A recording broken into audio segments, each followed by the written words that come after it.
Hello friends, आज हम बात कर रहे हैं 12th साइंस चैप्टर नंबर 4 के बारे में। हमने पिछले वीडियो लेक्चर में आपको मैग्नेटिक फील्ड के बारे में पढ़ाया और डिफरेंट मटेरियल डिश होता है, सॉलिनॉइड होता है, वायर होता है, टॉरॉइड होता है, उसमें कैसे मैग्नेटिक फील्ड प्रोड्यूस होती है उसके बारे में हमने आपसे बात की। अब आज के वीडियो लेक्चर में हम जो पढ़ाने जा रहे हैं वो है magnetic force in medium. That means magnetic force कितना प्रोड्यूस होता है उसके बारे में बात करने जा रहे हैं। तो बात करने से पहले आपको एक कॉन्सेप्ट मालूम होना चाहिए। हमने अभी जो पढ़ा है वो फर्स्ट चैप्टर जैसा ही है, लेकिन डिफरेंट क्या है वो हम पढ़ाते हैं। हमने बोला कि वायर में से करंट फ्लो हुआ, दैट मीन्स यहाँ से करंट फ्लो होता है, नियर पॉइंट पे मैग्नेटिक फील्ड प्रोड्यूस होती है। यहाँ पे मैं सेकंड ऑब्जेक्ट रखता हूँ तो उसमें जो प्रोड्यूस होगा वो है मैग्नेटिक फोर्स प्रोड्यूस होता। वो अट्रैक्ट भी हो सकता है और रिपल्सिव भी हो सकता है। सपोज बोथ एंड पोल आ जाता है, नॉर्थ नॉर्थ, देन रिपल्सिव मिल जाएगा, और नॉर्थ और साउथ आ जाएगा, देन क्या हो जाएगा, एट्रैक्टिव फोर्स मिल जाएगा। दैट मीन्स मैग्नेटिक फोर्स जो फाइंड करना है वो किसके बारे में है, तो कि सेकंड ऑब्जेक्ट जिस पॉइंट पे हम खड़े हैं वहां पे हम सेकंड ऑब्जेक्ट रखते हैं तो कितना अट्रैक्शन और रिपल्सिव होता है वो फाइंड करना है। तो suppose Q charge put on, that means charge जो क्यू है वो put on magnetic field B होता है कि बी मैग्नेटिक फील्ड में v वेलोसिटी से मूव करता है, with moving v velocity, then magnetic force होता है वो कितना होता है, तो कि F B equal to Q into V cross B जितना फोर्स आपको मिलने वाला है। दैट मीन्स ये फॉर्मूला जो है वो अपनी टेक्स्ट बुक में डिराइव नहीं की है, आपको डायरेक्टली याद रखनी है कि मैग्नेटिक फोर्स कितना प्रोड्यूस होगा, then F B equal to we can write Q into V cross B जितना मैग्नेटिक फोर्स मिलने वाला है। देन क्रॉस प्रोडक्ट आता है तो आपको डायरेक्टली डायरेक्शन लेना पड़ेगा। देन डायरेक्शन कितना है, किसका डायरेक्शन, मैग्नेटिक फोर्स का डायरेक्शन। हमने आपको 11th स्टैंडर्ड में भी पढ़ा था और लास्ट वीडियो लेक्चर में बायो सावर में भी पढ़ा था। क्रॉस प्रोडक्ट मींस ये बोथ सरफेस के परपेंडिकुलर डायरेक्शन में मैग्नेटिक फोर्स प्रोड्यूस होगा। That means perpendicular surface of V and B, velocity and magnetic field का जो परपेंडिकुलर सरफेस है उसी सरफेस पे मैग्नेटिक फोर्स प्रोड्यूस होने वाला है। देन मैग्नेटिक फोर्स हमने डायरेक्शन बोला कौन सा, perpendicular surface due to velocity and magnetic field का सरफेस पे ये वाला मैग्नेटिक फोर्स आपको प्रोड्यूस होगा। तो इसमें कैरेक्टरिस्टिक्स कहां से आएगी, फर्स्ट वाली कैरेक्टरिस्टिक्स, जो फर्स्ट वाली कैरेक्टरिस्टिक्स है वो ये वाला, if V and B are parallel और एंटी पैरेलल। हमने क्या बोला, V and B velocity and magnetic field are parallel हो सकता है या एंटी पैरेलल हो सकता है, then magnetic force become always zero मिलेगा। जब भी वेलोसिटी और मैग्नेटिक फोर्स सेम डायरेक्शन और ऑपोजिट डायरेक्शन में प्रोड्यूस होता है तब मैग्नेटिक फील्ड काउंट नहीं कर रहा है, मैग्नेटिक फोर्स विल भी क्या मिल जाएगा, आपको जीरो मिलेगा। Second, if charge is steady, then steady charge होता है, then velocity become zero, velocity zero मिलता है मींस मैग्नेटिक फोर्स जो होगा वो आपको क्या मिलेगा, जीरो मिलेगा। Magnetic force zero, that mean steady charge में मैग्नेटिक फील्ड प्रोड्यूस नहीं हो सकती। ये सबसे इंपॉर्टेंट वाला एमसीक्यूज होता है कि स्टेडी चार्ज में only produce electric field, magnetic field produce नहीं हो सकता है। व्हाई? तो उसका आंसर है velocity zero, magnetic force zero मिलेगा। और मूविंग चार्ज होता है then produce both electric force and magnetic force. देन कितना फोर्स प्रोड्यूस होता है उसको हम लॉरेंस फोर्स बोलते हैं। जो भी इलेक्ट्रिक और मैग्नेटिक फोर्स प्रोड्यूस होता है उसको हम क्या बोलेंगे, लॉरेंस फोर्स बोलेंगे। और Lorentz force become the sum of electric force and magnetic force, it's called Lorentz force. That means Lorentz force की अगर आपको डेफिनेशन याद रखनी है तो क्या आ सकती है, the sum of electric force and magnetic force, it's called Lorentz force हम बोल सकते हैं ना। इलेक्ट्रिकल फोर्स क्या है आपका, फर्स्ट चैप्टर में हमने आपको पढ़ाया क्यू ई जितना। मैग्नेटिक फोर्स कितना प्रोड्यूस होगा, देन हमने आपको अभी पढ़ा दिया Q into V cross B जितना प्रोड्यूस होगा। Then net force will be Q into E plus V cross B, आपको आंसर मिलने वाला है। ये वाला फोर्स है लॉरेंस फोर्स। अगर 2 मार्कर में आपको थियरी आती है एक्सप्लेन लॉरेंस फोर्स, तो आपको यहां तक लिखना है और ये वाला डेफिनेशन और यूनिट आपको लिखना है। तो कौन सा यूनिट, देन मैग्नेटिक फील्ड का यूनिट क्या आएगा, हमने आपको पढ़ा दिया कि F equal to Q V cross B. अगर हम मैग्नीट्यूड करेंगे तो Q V B sine theta आपको आंसर मिलने वाला है। और if both are perpendicular then that means यहां वाला थर्ड वाला, if V and B are perpendicular,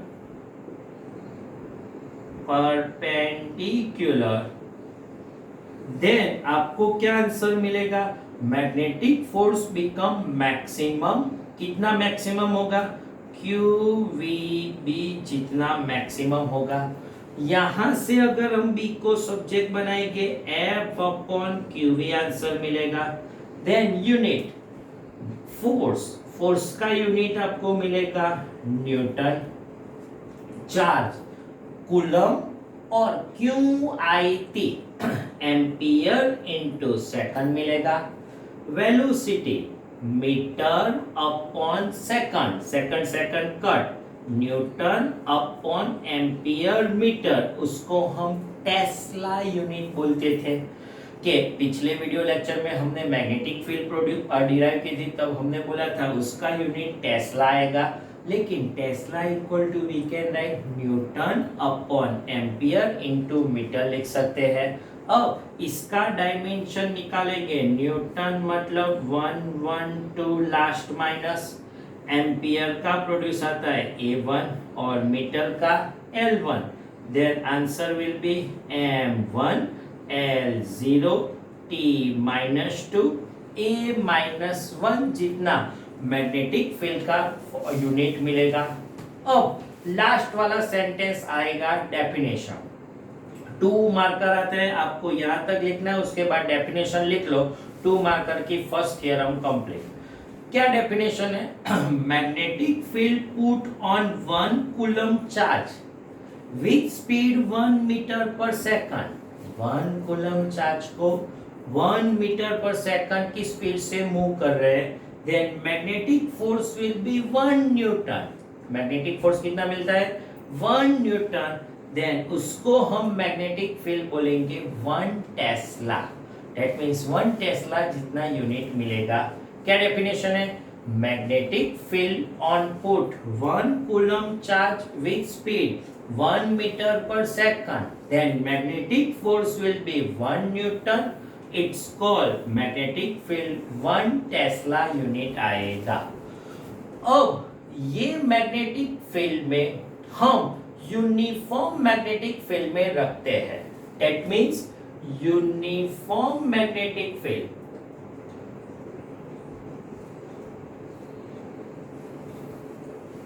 uniform magnetic field that means आपको मालूम है फर्स्ट चैप्टर में पढ़ा है uniform electric field force will B zero only effect bye torque.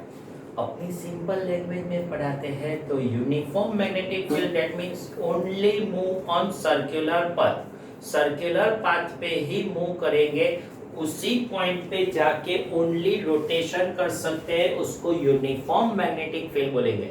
Non uniform magnetic field rotate भी करेंगे आगे भी बढ़ेंगे, रोटेट भी करेंगे आगे भी बढ़ेंगे, तो उसका लॉरेंस फोर्स कितना मिलेगा। नाउ अब जो हम पढ़ाने जा रहे हैं वो कौन सा वाला फोर्स बोला है, लॉरेंस फोर्स। और लॉरेंस फोर्स कितना है, then F equal to Q into E plus V cross P जितना फोर्स मिलता है। इफ हम वेलोसिटी को x एक्सिस पर लेते हैं, दैट मीन्स चार्ज जो मूव हो रहा है वो x एक्सिस पे है, उसका इलेक्ट्रिक फील्ड प्रोड्यूस हो रहा है सपोज y एक्सिस पे, और मैग्नेटिक फील्ड प्रोड्यूस हो रहा है सपोज z एक्सिस पे। तो हमने कौन सा एज्यूम लिया, velocity x axis i cap, electric field y axis j cap, और magnetic field z axis we can write b into k cap आएगा। ये सब वैल्यू हम मैग्नेटिक फोर्स में रखेंगे, then Q into E that means E j cap plus V cross B V I cap cross B K cap answer मिलेगा। Now then Q E j cap I cross K minus j cap minus V B j cap, K cross I हमने plus j cap पढ़ाया था, और I cross K equal to minus j cap, then j cap common निकाल लीजिए, E minus V B into क्या आपको answer मिलेगा, j cap answer मिलने वाला है। अगर हम E एंड B की वैल्यू इतनी रखते हैं कि रिजल्टेंट नेट फोर्स जीरो मिलता है, that means Lorentz force zero मिलेगा, only move on rotational path, और रोटेशनल पथ पे मूव करेंगे the both value are same, then QE equal to QVB जितना आंसर मिलेगा। Electric force and magnetic force are equal in EVB are mutual perpendicular, तभी net force electric force और magnetic force का sum product zero मिलेगा, zero मिलेगा, then Q cut हो गया, then velocity will B V equal to we can write E upon P। Electric field और magnetic field का अगर हम रेशियो निकालते हैं तो ये वाला रेशियो आपको वेलोसिटी टर्म्स जितना वेलोसिटी की वैल्यू मिलेगा, देन इलेक्ट्रिक फील्ड और magnetic field in terms velocity की फॉर्मूला मिल गई। 2 मार्कर में आता है यूनिफॉर्म मैग्नेटिक फील्ड में वेलोसिटी फाइंड करना है, तो आपको ये वाला तक ही थ्योरम लिखना है। लेकिन अगर नॉन यूनिफॉर्म आता है, non uniform that means force भी लगेगा टॉर्क भी लगेगा, तो ऑब्जेक्ट रोटेशनल भी होगा और आगे भी बढ़ेगा, तो क्या होगा, वो जो पथ होगा उसको हम इस फॉर्म में पथ बोलते हैं हेलिकल पाथ बोलते हैं। जलेबी बाई जैसा पाथ हो गया उसको हम हेलिकल पाथ बोलते हैं। सर्कुलर पाथ भी होगा और लिनियर पाथ भी होगा। सर्कुलर पाथ कितना होगा, तो जो बात कर रहे हैं वो सबसे पहले कॉन्सेप्ट आपको क्लियर होना चाहिए। Circular that means one rotation करता है, रोटेशन होगा, देन सेंट्रीफ्यूगल फोर्स लगेगा, और सेंट्रीफ्यूगल फोर्स कौन सा लगेगा, mv स्क्वायर अपॉन r जितना लगेगा। ये वाला फोर्स मैग्नेटिक फोर्स को इक्वल करेगा। मैग्नेटिक फोर्स को जब इक्वल करेगा तब वन रोटेशनल कंप्लीट होगा। तो जो अब जो कॉन्सेप्ट पढ़ाने जा रहा हूँ वो किसी बुक में नहीं है, लेकिन आपको यहाँ से मालूम पड़ेगा। वन रोटेट हुआ, मैग्नेटिक फोर्स और सर्कुलर पाथ इक्वल। अब आएगा लीनियर फोर्स, आगे बढ़ेगा थोड़ा, फिर से रोटेट करेगा उसी पॉइंट पे, मैग्नेटिक फोर्स और सेंट्रीफ्यूगल फोर्स इक्वल, उसके बाद आगे बढ़ेगा। That means one rotation, magnetic force, centrifugal force equal, slide आगे बढ़े, फिर से rotation, both force are equal, then it's called non uniform magnetic field. हमने आपको पहले ही वीडियो लेक्चर में पढ़ाया, क्या बोला हमने अभी आज के वीडियो लेक्चर में, कि स्टेडी चार्ज होता है then only electric field produce, moving charge होता है देन इलेक्ट्रिक फील्ड और magnetic field both produce. If both equal then only कौन सा पाथ आएगा, सर्कुलर। वो सर्कुलर पाथ कर ही नहीं सकेगा, वो क्या होगा, नेट फोर्स 0 मिलेगा। और अगर हम यहाँ पे नॉन यूनिफॉर्म मिलता है, सर्कुलर भी मिलता है, लीनियर भी मिलता है, तब थर्ड वाला फोर्स आपको प्रोड्यूस हो गया, कौन सा वाला, सेंट्रीफ्यूगल फोर्स। तो अगर इस दोनों को कंपेयर करेंगे, मैग्नेटिक फोर्स मैक्सिमम QVB जितना होगा, देन आपको क्या आंसर मिलेगा, mv square upon r equal to, we can write QVB जितना वैल्यू मिलेगा, वेलोसिटी को कैंसिल करेंगे, then mv equal to QRB। लेकिन हम लोगों ने 11 स्टैंडर्ड में पढ़ा है mv equal to p, momentum formula मिलती है, then momentum p equal to हम क्या लिख सकते हैं, mv equal to we can write QRB जितनी फॉर्मूला मिलेगी। बट वेलोसिटी की फॉर्मूला क्या मिलेगी, v is equal to r omega. हम क्या पढ़ने वाले हैं जो आपको मालूम होना चाहिए, ये जो सर्कुलर पाथ में रोटेट हुआ उसका वन ऑसिलेशन का time, it's called periodic time, कितना मिलता है वो फाइंड करना है।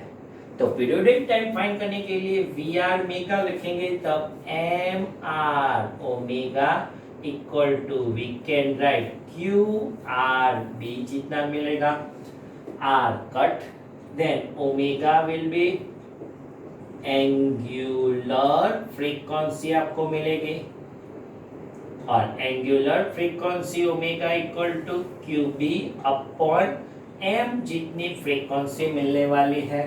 But omega equal to angular frequency की formula, omega equal to 2 pi mu और 2 pi upon T periodic time वाली, then 2 pi mu equal to we can write QB upon M।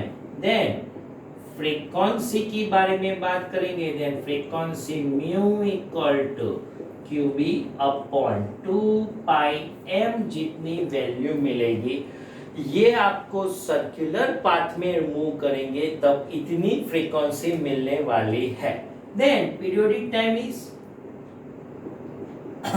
Periodic time की formula T equal to we can write 1 upon mu, mu 2 pi M upon QB जितना periodic time आपको मिलने वाला है। तो अपनी text में लिखा हुआ है कि और non uniform, that means helical path में मूव हो रहा है, तब उसका पीरियोडिक टाइम और फ्रीक्वेंसी यहाँ तक टेक्स्ट बुक में है। लेकिन अगर हम न्यूमेरिकल्स में एडिशनल, अगर हम काइनेटिक एनर्जी फाइंड करने चाहे तो वन एडिशनल फॉर्मूला आपको डिराइव करने जा रहा हूँ। काइनेटिक एनर्जी की फॉर्मूला क्या है, half mv square, otherwise second formula हमने लिखी थी p square upon 2m, but p equal to QRB, then kinetic energy equal to q square r square b square upon 2m जितनी kinetic energy produce हो रही है। That means moving charge जो हो रहा है उसकी काइनेटिक एनर्जी इतनी मिलेगी, इतना पीरियोडिक टाइम मिलेगा, इतनी फ्रीक्वेंसी मिलेगी वन रोटेशन के बारे में। उसके बाद वो लीनियर फॉर्म में चलेगा, इलेक्ट्रिक फोर्स प्रोड्यूस होगा, क्यू जितना लीनियर, फिर से रोटेशनल, और ऐसे कंटिन्यूसली फोर्स कंटिन्यूसली होगा, हेलिकल पाथ में वो मूव कर सकता है इलेक्ट्रॉन। तो आज के वीडियो लेक्चर में हमने इलेक्ट्रॉन को स्टेडी और मूव रख के मैग्नेटिक फोर्स प्रोड्यूस की। अब ये मैग्नेटिक फोर्स मेटल में पास होगी तब क्या होगा वो हम नेक्स्ट वीडियो लेक्चर में आपको सॉल्व करेंगे। Thank you very much.